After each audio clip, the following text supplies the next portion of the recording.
with me at Ephesians 5:5. I'll show you a couple of idols in the heart. Ephesians 5:5. And Paul here suggests this almost as an aside, but helps us to get an idea that is very, very, very important.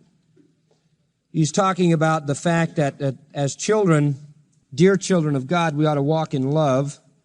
And walking in love means we avoid false love, but we maintain true love. False love is fornication and all of the stuff that goes with that. And then he goes on and do other things that we should avoid. In verse 5, he says, "For this you know, that no fornicator, sexual sin, nor unclean person, nor covetous man, parenthesis, who is an idolater, has any inheritance in the kingdom of Christ and of God." Now, here's another thing that is idolatry. This is the 8th in the list. Idolatry is covetousness. Or covetousness is idolatry. Somebody who covets really is worshiping in the materialism end, isn't it? This is money, things, possessions. Could be a house, a car, clothes, more money, more bonds, more stocks, bigger business, more products, more inventory, more, whatever. Covetousness is idolatry, because whenever you begin, covetousness is, you want to give you a definition of covetous? Wanting what you don't, what? Have. That's covetous. You say, oh, are you kidding me? I'm not kidding you. Covetousness is wanting what you don't have. Did you ever do that? I do it. I have to say that because you know that anyway. Of course, covetousness. Wanting what you don't have. Now, you can be tempted to want what you don't have and reject the temptation. That's covetousness, to get to the place where you have a strong, driving desire for the thing you don't have. Paul says, "I have learned, in whatever state I am, therewith to be content." I know what it is to have. I know what it is to have not. Either way, God help us to get to that level of maturity. Covetousness, worshiping money, worshiping possessions. And just to make sure you didn't forget that, a little later in the New Testament, it's echoed in Colossians 3:5. Same statement. Covetousness, which is idolatry. You cannot worship God, the true God, in the true way, Jesus said, and also worship money, God and mammon. But I'll tell you, money gets in the way of worshiping God. Read 1 Timothy 6. They that would be rich fall into many snares, deceitful lusts, and hurts, and temptations. And that's the thing that gets in the front of you, like the Israel elders of old. You get money between your face and God, and you can't see Him anymore.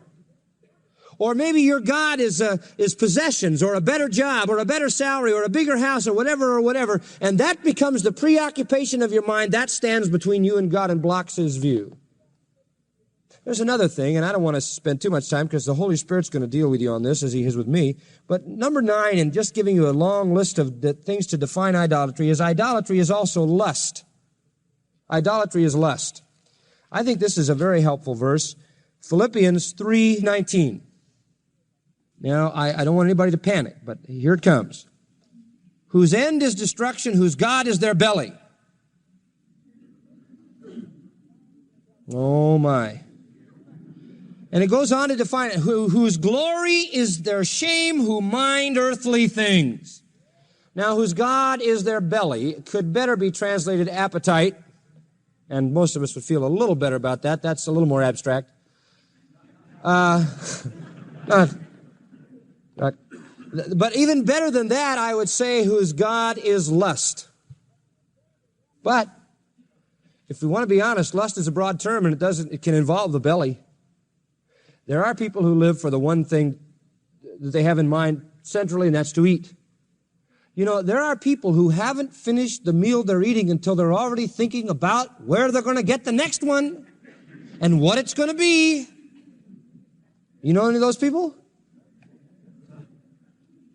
You know, we live in a society that crowds us this way. We get to the place where all of a sudden we've lost our perspective. It's true, people can live to eat, but that isn't all that he has in mind here. And unfortunately, the King James says belly, and it's really broader than that. It can be a lust for anything. Some people just run around to pander sex. Oh, they just go from one sex object to the next, you know. It's a magazine, and when the magazine's done, it's a television program. And when the television program's done, it's whatever, and that's in their mind all the time. It can be lust for any direction, toward any object. Strong desire sets up gods. Lust of the eyes, lust of the flesh, pride of life. Well, I've given you 9 things that will give you a fairly comprehensive look at idolatry. Wrong thoughts about God. Images other than God. Wrong ways of worshiping the right God. Worshiping angels, devils, dead men. Setting up idols in the heart, such as covetousness and lust. Now that's idolatry, beloved. And what does the Bible say that we're to do about idolatry? What does it say in 1 Corinthians 10:14? Do what? Flee. Paul says to the Corinthians, you can't realize what danger you're in if you let your liberty run you right out to the end of it. Well, I'm not going to get involved in this certain lust, and I'm not going to get involved in covetousness. I have my liberties. I can indulge in a few of those things. Well, if you keep exposing yourself to that stuff, the chances are you are. Turn and run. Now, I want to help you a little bit further to know why you ought to run by telling you what effect idolatry has on you and on me. How does idolatry affect us? Number 1, it defiles us. And what that means is it renders us sinful. It brings sin upon us rather than righteousness. In Ezekiel 20, verse 7, it says, defile not yourselves with idols.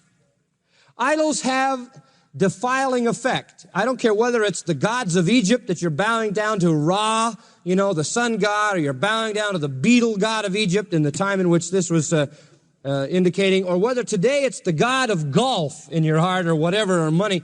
Whatever that idol is, that has a defiling effect. That is, it interrupts righteousness.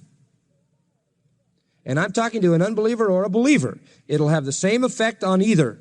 Fortunately and graciously, God forgives and keeps on cleansing the believer, but it is no less idolatrous and no less defiling. Secondly, idolatry has not only a defiling effect on the person who is involved, but it has a polluting effect on everybody around him. A person who worships an idol tends to tear down everybody around him. You see this in Israel.